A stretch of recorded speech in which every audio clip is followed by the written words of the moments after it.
Number 12 exercise 6.3 का question number 12 और 14, question number 14 इसी एक्सरसाइज के क्वेश्चन छोड़ने के बाद है। दोनों जो क्वेश्चन है ना ऑलमोस्ट सिमिलर से लगते हैं।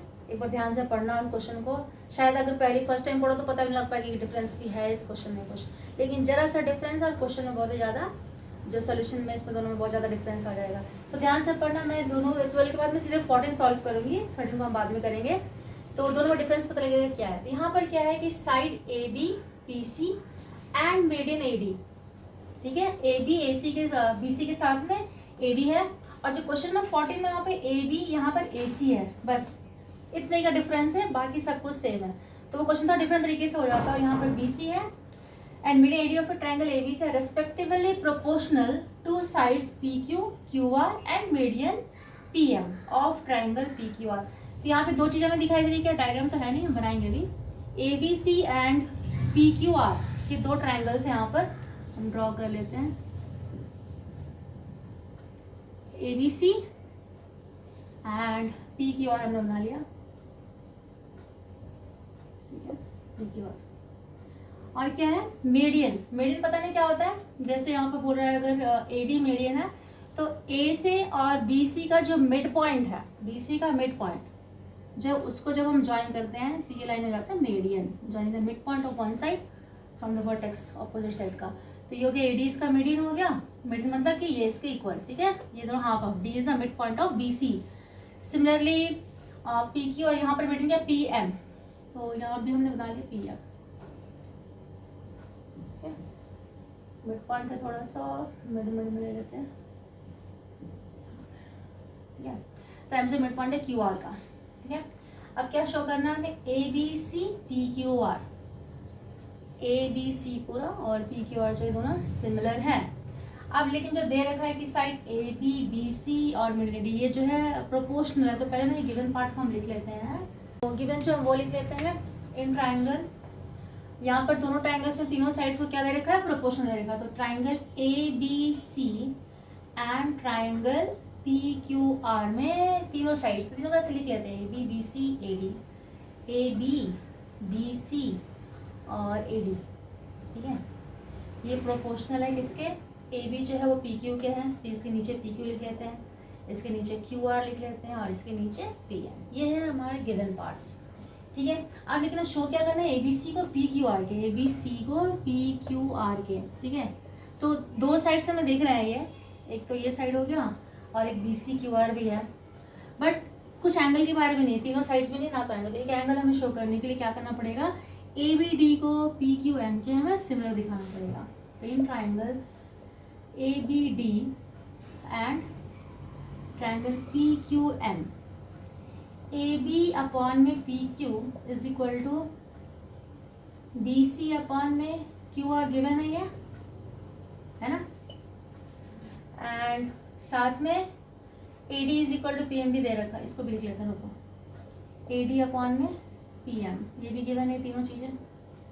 अभी हम बी सी को क्या लिख सकते हैं, बी सी जो है क्योंकि डी मिड पॉइंट है तो ट्वाइस ऑफ बी डी हम लिख सकते हैं ना इसको, ए बी अपॉन में P Q is equal to twice of B D upon में twice of Q M is equal to A D upon में पी एम। जैसे हम ट्वाइस लिखेंगे तो ये 2 और 2 तो कैंसिल हो जाएगा। तो ये जो तीनों साइड्स हैं देखो, A B P Q B D Q M, B D Q M, मतलब ये दोनों ट्राइंगल्स जो है ना इनके तीनों साइड्स क्या हो गए, आपस में प्रोपोर्शनल हो गए। अब जैसे ये तीनों आपस में प्रोपोर्शनल होते हैं तो ट्राइंगल्स क्या हो जाते हैं, ट्राइंगल ए बी डी जो है वो सिमिलर हो जाता है ट्राइंगल पी क्यू एम के, किससे, bye triple S, S S S, क्योंकि तीनों साइड्स क्या हो गए, प्रोपोर्शनल हो गए। अब जैसे साइड्स प्रोपोर्शनल होकर हमने इसको सिमिलर शो कर दिया तो angle B is equal to angle Q हो गया, कॉरेस्पॉन्डिंग एंगल जो होते हैं वो इक्वल होते हैं। तो angle B is equal to angle Q, reason क्या आएगा, corresponding angles of similar triangle are equal, ठीक है। लेकिन हमें क्या शो करना है, हमें ये शो करना है कि ए बी सी जो पी क्यू आर के हैं। तो अब क्या करेंगे, इन triangle A B C and triangle P Q R, ठीक है। इसमें हम दो साइड तो ए बी और बी सी तो गिवन है, ठीक है, ए बी अपॉन में P Q is equal to B C upon में क्यू आर, ये गिवन है, गिवन है यहाँ पर ये रहा, तो हमने बस ये दो पार्ट्स को लिखा है क्योंकि इसकी जरूरत नहीं है हमें, ये दोनों पार्ट्स हमने लिख लिया, ये गिवन लिख लिया हमने। And angle B is equal to angle Q, अभी अभी हमने प्रूव किया, angle B is equal to angle Q. अब जब ये दोनों प्रूव हो गया तो ये एंगल हो गया, ये साइड साइड हो गया, यानी कि ट्राइंगल ए बी सी जो है वो सिमिलर हो गया ट्राइंगल पी क्यू आर के by S A S similarity. Okay then अब इसके बाद हम करते हैं क्वेश्चन नंबर 14, जो कि पढ़ने में बिल्कुल ऐसे लगेगा, बस यहाँ पे बी सी की जगह पता वहाँ पे क्या दे रखा ए सी, ये साइड ना दे करके ये दे रखा, मतलब वहाँ पर ए बी है, ए डी है और ए सी है, ये तीनों प्रोपोर्शनल है और हमें शो यही सेम चीज करना है A B C P Q R के। तो वहां पर हमें एंगल इक्वल करने के लिए क्या करना है वो देखते हैं उस क्वेश्चन में, ठीक है। तो ये नोट करो, ये सिंपल सा क्वेश्चन था क्योंकि ये साइड दे रखा था हमें, तो ये सिंपल है। वहां पर साइड अलग प्रोपोर्शन देने की वजह से वो क्वेश्चन थोड़ा सा डिफरेंट है, तो उसको हम करते हैं इसके बाद, ठीक है। और इसमें है कुछ जो बी सी की जगह यहाँ पर क्या है ए सी है। तो क्वेश्चन नंबर 14 क्वेश्चन नंबर 12 की तरह ही है, बस सॉल्यूशन जो है वो डिफरेंट है। क्यों? क्योंकि यहाँ पर उस क्वेश्चन में बीसी था, यहाँ पे ए बी एंड ए सी है ऑफ मीडियन, बाकी सब कुछ सेम है, बस यहाँ पे जो साइड है वो प्रोपोर्शन डिफरेंट दे रखा है। तो हम बस उसमें इसका डायग्राम ड्रॉ करते हैं, इसमें थोड़ा कंस्ट्रक्शन भी करना होगा हमें। ये है ट्राइंगल, थोड़ा सा छोटे बना रहे हैं इसको क्योंकि थोड़ा क्वेश्चन लेंगे तो इसमें हो जाए अंदर। ये ए बी सी हमने बना लिया और पी क्यू आर बना लिया, ठीक है। ए डी मीडियन है यहाँ से,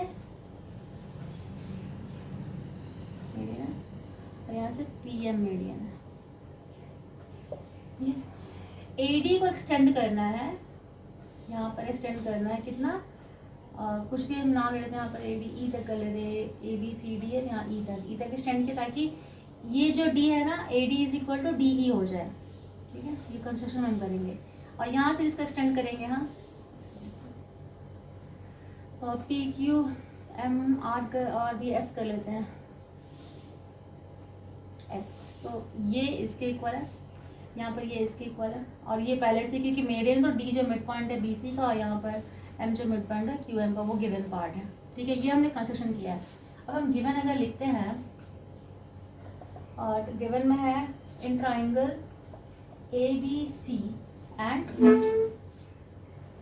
ट्राइंगल पी क्यू आर में A B A C A D, A B A C P Q P R and P M, ये गिवन है।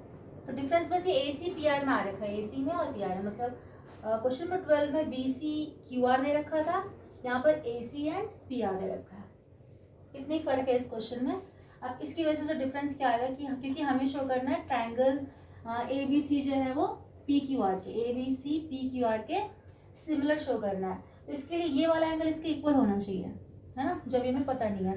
तो इसके लिए क्या करना है, अभी हमने कंस्ट्रक्शन भी किया, इसको भी लिख लेते हैं।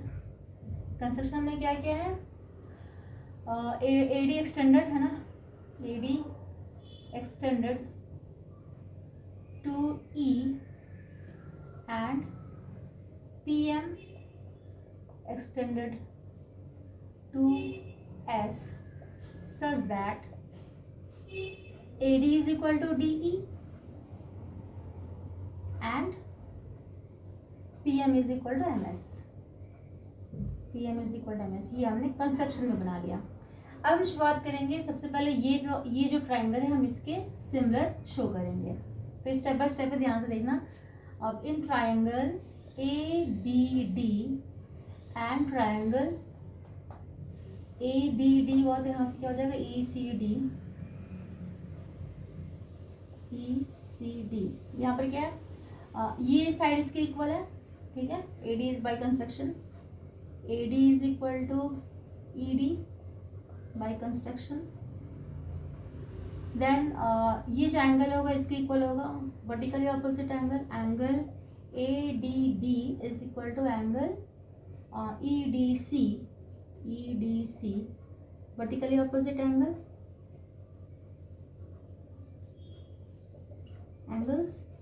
and last one जो है DV is equal to DC, is equal to D C. यहाँ पे क्या रीजन आएगा, D is the mid point, D is the mid point. अब mid point of B C, तो ये साइड हो गया एंगल साइड है ना। तो क्या हो गया, दोनों ट्राइंगल्स क्या हो गए, कॉन्ग्रेंट हो गए। यहाँ पर हम कॉन्ग्रेंट प्रूफ करेंगे यहाँ पर, क्योंकि हमें A B is equal to C E show करना है। तो triangle A B D is similar to triangle congruent to triangle A B D E C D by, ये साइड इसके इक्वल, यहाँ भी साइड इक्वल इक्वल है, यहाँ पर प्रोपोर्शनल ये साइड्स इक्वल हैं, तो इक्वल है और ये एंगल भी इक्वल है। तो by S A S congruence जो क्राइटेरिया उसके अकॉर्डिंग दोनों क्या हो गए, कॉन्ग्रेंट हो गए। कॉन्ग्रेंट हो गए तो A B is equal to C E हो गया, A B is equal to C E, यहाँ से हमें मिला। सिमिलरली हम इन दोनों ट्राइंगल्स में भी जाएंगे, वहाँ भी हमें क्या मिलेगा, P Q is equal to R S. तो नेक्स्ट पॉइंट करते हैं पहले। सिमिलरली हम जब इन दोनों ट्राइंगल्स में आएंगे P Q R S R में भी, तो यहाँ पर भी वही होगा। Similarly in triangle PQM and PQM, यहाँ पे SRM एंड ट्राइंगल SRM क्या हो जाएगा, PQ is equal to SR, PQ is equal to SR, ये हो जाएगा नंबर 2। अब इन दोनों को यूज करते हैं, इसको सेकेंड पार्ट क्या होगा, यहाँ पे लिखती हूँ। ये जो गिवन था पहले हम इसको लिख लेते हैं, ए बी अपॉन में P Q is equal to A C upon में P R is equal to A D upon में पी आर। ठीक है, यहाँ से हम क्या करेंगे, जैसे ए बी हमने क्या निकाला, A B is equal to C E, तो ए बी को हम किससे रिप्लेस कर देंगे, हम सी ई लिख लेंगे। P Q is equal to S R, ये P Q is equal to S R हमने शो किया, तो पी क्यू की जगह पर हम क्या रिप्लेस करेंगे, एस आर। बाकी ए सी जो है वो सेम रखते हैं हम, और पी आर, और साथ में जो ए डी है इसका ट्वाइस करेंगे, तो क्या आ जाएगा, A E, twice of A D and twice of P M. ठीक है, अब ये क्या आएगा, सी ई अपॉन में S R, A C upon में P R, A C upon में P R, and twice of A D क्या हो जाएगा, ए ई अपॉन में पी एस। तो अब हम इन दोनों ट्राइंगल्स को ध्यान, ये ट्राइंगल जो है और ये ट्राइंगल, ठीक है, इनके अब देखो तो ए ई और पी एस, तीनों साइड्स इसके हमने शो कर दिया प्रोपोर्शनल। जैसे तीनों साइड्स प्रोपोर्शनल हो गए तो क्या हो जाएंगे, दोनों ट्राइंगल्स क्या हो जाएंगे, सिमिलर। तो triangle A E C is similar to triangle P S R by S S S, क्योंकि हमने तीनों को शो कर दिया सिमिलर। अब जैसे हमने सिमिलर शो किया, हम नाम लेते हैं, इसका लिख लेते हैं 1 2 और इधर का कर लेते हैं 3 and 4। ठीक है, तो angle 1 is equal to angle 2 हो गया। क्या रीजन डालेंगे, corresponding angles of similar triangles, मैंने सिंबल फॉर्म में लिखा है, पूरा भी लिख सकते हैं। Corresponding angles of similar triangle are equal. ठीक है, सिमिलरली ये नंबर 1 कर देना है, इसको नहीं 1 2 तो यहाँ ले लिया है ना, इसको 3 कर लेते हैं। सिमिलरली 3 इज इक्वल टू 4 भी आ जाएगा, angle 3 is equal to angle 4, इसको 4 कर लेते हैं। अब इन दोनों को जब हम ऐड करेंगे, यानी कि 3 + 4 कर लें, तो 1 + 3 angle 1 + 3 is equal to angle 2 + angle 4। तो क्या आ जाएगा, 1 + 3 क्या आ जाएगा, एंगल ए, और यहाँ से क्या आ जाएगा, एंगल पी। तो आ गया ये एंगल, इसके पूरा होल जो इक्वल आ गया। और बाकी जो A B P Q A C P R के गिवन था, है ना, ए सी हाँ A B sorry A B upon में P Q is equal to A C upon में पी आर, ये गिवन था। तो जो हमें शो करना था ना, ए बी सी और पी क्यू आर करते, ये दोनों एंगल्स देखो, ये एंगल इसके इक्वल हो गया, बाकी दोनों साइड जो थे ये प्रोपोर्शनल हो गए ऐसे ऐसे दोनों सिमिलर। तो triangle A B C similar to triangle PQR by SAS। Okay, तो आपके समझ में आया, क्योंकि यहाँ पर बस डिफरेंस ये था, तो हमें दो ट्राइंगल्स को शो करने के लिए एक एंगल इक्वल बीच में चाहिए था, या तो तीनों साइड्स प्रोपोर्शनल हो जाए या एक एंगल इक्वल हो जाए। तो यहाँ पर हमने इस एंगल को इक्वल दिखाने के लिए इस ट्राइंगल को हमने पहले इक्वल दिखाया, सिमिलर दिखाया, और सिमिलर करने के लिए पहले हम लोग को उसको इसके साथ कॉन्ग्रुएंट शो किया, तो ये इसके इक्वल आ गया, फिर ऐसे यहाँ पर इसको इसके इक्वल आ गया, और ये इसका डबल हो गया क्योंकि हमने इक्वल बनाया था, तो ये पूरी साइड इसके इक्वल है ना, ये फिर इसके इक्वल हमने कॉन्ग्रुएंट से शो किया, और ये इसके दे रखा था प्रोपोर्शन, क्योंकि प्रोपोर्शन दिखाना था, तो हमने यहाँ से angle 1 is equal to angle 2 लिया, इसमें 3 इज इक्वल टू 4, फिर ये आता है। ठीक है, तो दोनों में ध्यान से करना, दोनों क्वेश्चन को क्या डिफरेंस याद रखना। अगर एग्जाम में एक क्वेश्चन आते हैं तो ध्यान से पढ़ना है कि कौन से साइड्स प्रोपोर्शन दिए हुए हैं। ठीक है, जल्दीबाजी में नहीं कि हाँ ऐसा देख लिया और हाँ तो छोटा सा 12 की तरह, ये नहीं करना है। क्वेश्चन को ध्यान से पढ़ना है, उसके बाद ही सोल्यूशन स्टार्ट करना है। ओके।